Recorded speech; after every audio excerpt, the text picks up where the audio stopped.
Galera, primeiro dia de trabalho de Tite e sua comissão técnica no Flamengo. O treinador chega com contrato até o final de 2024, né? A grande missão do Tite é manter o time do Flamengo na zona de classificação para a próxima edição da Libertadores, e ano que vem, né, a equipe vai estar com uma reformulação, e o grande objetivo, né, já que vai ser o último ano de Landim na presidência do Flamengo, né? E o Flamengo almeja ganhar títulos aí para o presidente do Flamengo sair com moral, né? E também conseguir apoiar um outro presidente. Então o Flamengo vai investir pesado em novas contratações para 2024. Vamos acompanhar as últimas informações da chegada de Tite ao Flamengo, galera. Vou deixar também, galera, o link da descrição, Cresce, Direitos Autorais, ESPN do Grupo Disney.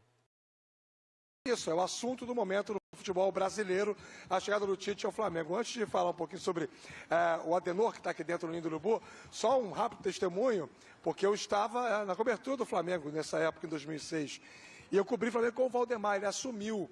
E depois de alguns insucessos, ele me chamou a mim e ao Sérgio Américo. Na época nós cobríamos pelas rádios Globo e Tupi aqui no Rio de Janeiro o Flamengo numa viagem em Natal, chamou nós dois no vestiário, num canto, e perguntou com a maior pureza da alma: por que a torcida não gosta de mim? Vocês sabem me dizer? Aí ficamos de resenha 15 minutos, uma figura incrível, um cara muito agradável. Ele não tinha realmente a noção do que a torcida pensava dele, que as pessoas no futebol pensavam sobre o trabalho dele. Depois ele sai, chega o Ney Franco e o Flamengo ganha a Copa do Rafa, Brasil. Bom, voltando ao momento atual. Diga, Abel. o Eugênio quer falar. É nessa que ele se entrega. Ele disse que estava no meio da idade ali e tal. Quando começa a contar a história, ele revela. Ah. Mas isso é verdade. 2006, eu tinha 28 anos, não tem nenhum problema em falar sobre mim. Eu não tenho problema com a idade. Sabe qual é a vantagem de ficar velho, de ficar velho, ou Eugênio Leal? A vantagem de ficar velho é não morrer cedo. E de morrer, você sabe que eu entendo. Bom, aqui na porta do Não, você CT não Jorge entende. Elal, Você entende de viver. é verdade, com a graça de Deus. Tive a segunda chance na mesma vida, só tenho a agradecer. Um dia eu vou entender qual a causa disso numa outra situação. Voltando a falar do Flamengo e não de mim, aqui está acontecendo nesse momento a conversa entre o vice-futebol Marcos Braz, o Bruno Spindel, o diretor executivo, o Tite e toda a sua comissão técnica que chega para trabalhar com o novo treinador. E há poucos instantes, o Flamengo publicou nos seus canais oficiais as primeiras palavras do técnico Tite na chegada e nesse contato com os funcionários e os profissionais que trabalham no dia a dia do CT Jorge Elal. Temos aí o Tite em entrevista à Flá TV. Um orgulho, uma responsabilidade muito grande e um desafio profissional. Na estrutura toda, ela te permite toda a qualidade do trabalho possível, de alto nível, como o Flamengo exige. Espero poder fazer esse trabalho de forma conjunta. E manda um recado para a nação que está ansiosa para te ver na beira do campo. Que eu tenha a capacidade do Tite enquanto profissional, mas antes do Adenor enquanto pessoa, de poder representá-los. Essa a dignidade, a força, o trabalho, para que a gente possa merecer o sucesso. Ser melhor que os outros, esse é o nosso objetivo. Ser melhor que nós mesmos, talvez esse seja melhor ainda. Legal. Boa sorte, professor. Um abraço. O Flamengo não divulgou detalhes da programação de hoje, apenas o horário do treinamento, que é 16 horas, e o horário da apresentação, que é 15 horas. Isso nos faz supor que antes do treino o Tite vai ter esse período entre 15 e 16 para conversar com os jogadores, se apresentar, trocar alguma ideia, enfim, já trazer algum tipo de elemento, né, para a sequência do trabalho do Flamengo, faltando 12 jogos para o término da participação rubro-negra no Campeonato Brasileiro, ocupando a 5ª colocação e objetivando estar na Libertadores do ano que vem, na fase de grupos, pelo orçamento que o Flamengo tem, pelo valor desse elenco, né, pela folha salarial do futebol do Flamengo, não dá para imaginar uma realidade de pré-Libertadores, né? Hoje, se terminasse agora o campeonato, o Flamengo estaria na pré, mas tem potencial para chegar até a fase de grupos e ano que vem, mais uma vez, estar na Libertadores da América. Essa é a principal meta aqui do Tite, embora matematicamente, eu creio até que ele vai falar sobre isso na entrevista de apresentação, que ainda não tem data para acontecer. O Flamengo não divulgou quando acontecerá a apresentação oficial do Tite para a imprensa, para a torcida através da imprensa. Eu já até acho que nessa entrevista ele vai falar um pouco sobre título brasileiro. É da característica do Tite sempre projetar o melhor cenário, trazer elementos que renovem a motivação do torcedor. Ele fez isso na seleção, fez isso no Corinthians, em outros lugares. Imagino que tem essa mesma característica no Flamengo. Mas, repito, essa apresentação ainda não está marcada e, por hora, a meta é chegar à Libertadores do ano que vem. O Tite que chega com a sua comissão técnica, se estiver faltando alguém, me corrijam, mas o Kleber Xavier, seu fiel escudeiro, auxiliar técnico de muitos anos, continua, obviamente, trabalhando com ele. Matheus Bach, que é o filho dele, um dos auxiliares. César Sampaio, também continua com ele, que estava junto na seleção brasileira. O Lucas Oliveira é o analista de desempenho que estava no Palmeiras. Isso. E que trabalhou com eles na Copa do Mundo lá no Catar. E, para completar, o preparador físico Fábio Macerejan. Certo, Rafa? São esses, né? Exatamente. É uma comissão menor, Abel e amigos, do que as comissões de técnicos do naipe do Tite, né? Recentemente o Flamengo, quando contratou técnicos estrangeiros, contratou staffs muito mais numerosos, né? E nem estava nesse contexto inicial a figura do Lucas Oliveira. Esse profissional aparece no radar exatamente nas últimas tratativas. A última reunião que o Tite fez com a diretoria do Flamengo foi ontem pela manhã, num hotel aqui na Barra da Tijuca, zona oeste do Rio, mais próximo do Ninho do Urubu do que, por exemplo, a Gávea, né? Então, automaticamente aconteceu ali a última conversa, os últimos ajustes. Não sei se exatamente nessa reunião ou numa anterior foi que o nome do Lucas Oliveira passou a fazer parte do contexto e entrou nesta situação de compor, juntamente com os demais, a nova comissão técnica do Flamengo. É pouca gente, se a gente considerar o modelo comparativo. E uma coisa que o Flamengo não tem já há bastante tempo, desde a época do Jorge Jesus, é a comissão técnica permanente do futebol profissional. Aquela comissão que pode ser acionada para momentos de vacância do poder, digamos assim. Quando o Flamengo tem a demissão de um técnico ou a não continuidade por algum motivo, quem assume é o Mário Jorge, que é o técnico do Sub-20. O Flamengo não tem uma comissão técnica permanente, porque depois do Jorge Jesus, todo mundo que chegou trouxe a sua comissão e, obviamente, o clube também não teve esse entendimento de montar uma comissão própria. Qual o grande desafio? Muitas mudanças, manutenção com melhora, preparo físico. Quais os grandes problemas que você vê que o Tite tem que resolver a curto e a um médio e longo prazo, já pensando em 2024? Rafael Prats. Abel, me parece que o Tite e o Tite tem muito esse perfil, né, de ser um gestor de pessoas, de cuidar muito do ambiente, de ter uma sensibilidade de relação humana, né, que muitas vezes até passa do ponto. Porque então ele é o oposto do São Paulo. É completamente diferente. O que às vezes até passa do ponto, que a gente tem uma dificuldade muitas vezes, quando a gente fala em lista de dispensa, em dispensar jogadores, às vezes ele cria uma gratidão, uma lealdade tão grande com alguns atletas, com algum grupo, que às vezes não é a pessoa que consegue fazer uma grande mudança, né? Então a gente muitas vezes fala o seguinte, não, tem de trocar 12, 15 desse grupo. Ele não tem esse perfil, porque ele tem um tipo de relação muito próxima, às vezes, com o atleta, de gratidão, de pensar muito no lado humano do jogador.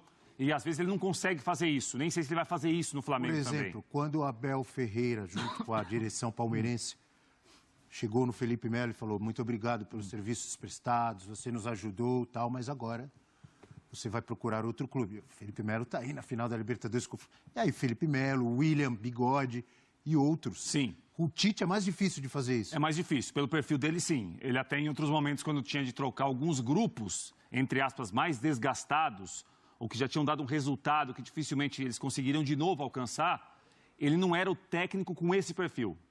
Ele era um técnico muito apaziguador, alguém que conhece, obviamente, muito de futebol, que trabalha com uma equipe que acompanha muito futebol. O Tite não foi um treinador que, quando ficou parado, ele parou de ver futebol, muito pelo contrário.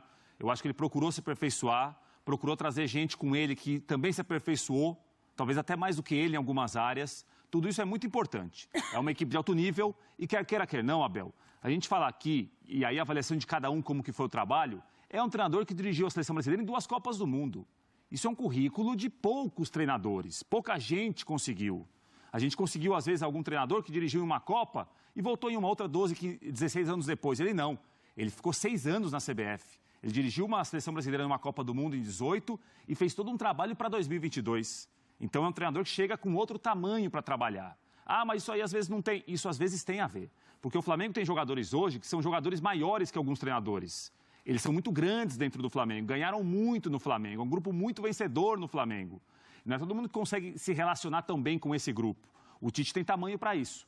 O jogador vai olhar para o Tite, opa, esse aqui é o técnico do Brasil na Copa do Mundo, que ganhou o Mundial, ganhou o Libertadores, ganhou o Brasileiro. Isso, muitas vezes, para você dialogar com alguém que é muito grande dentro do clube, pode fazer diferença. O Tite Ele que me levou para a Copa, o Pedro pode falar isso. O Everton Ribeiro pode falar isso. O Felipe Luiz pode falar isso. O Pedro vai continuar no Flamengo? Imagino que sim. O Everton Ribeiro também tem mais um desses que tem contrato aí para ser negociado. Agora, quanto ao Tite em si, a questão para ele é: e agora, José? E agora, Adenor? E agora que ele foi para 2 Copas do Mundo e que ele chegou ao máximo possível da carreira dele dentro do futebol brasileiro?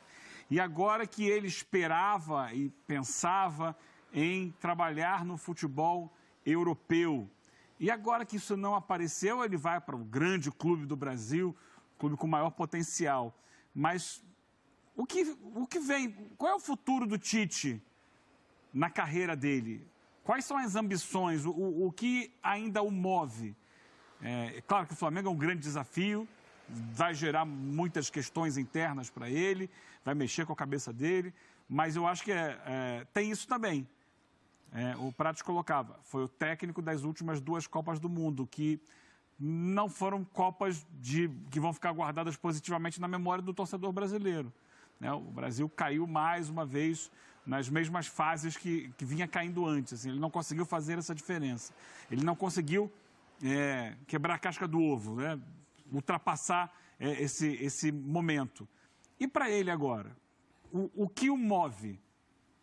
Acho que o Flamengo tem tudo para mover o Tite, mas dentro dele, e o Tite falou muito sobre isso depois da eliminação na Copa de 18, que ele estava sempre rememorando, relembrando aquele jogo com a Bélgica.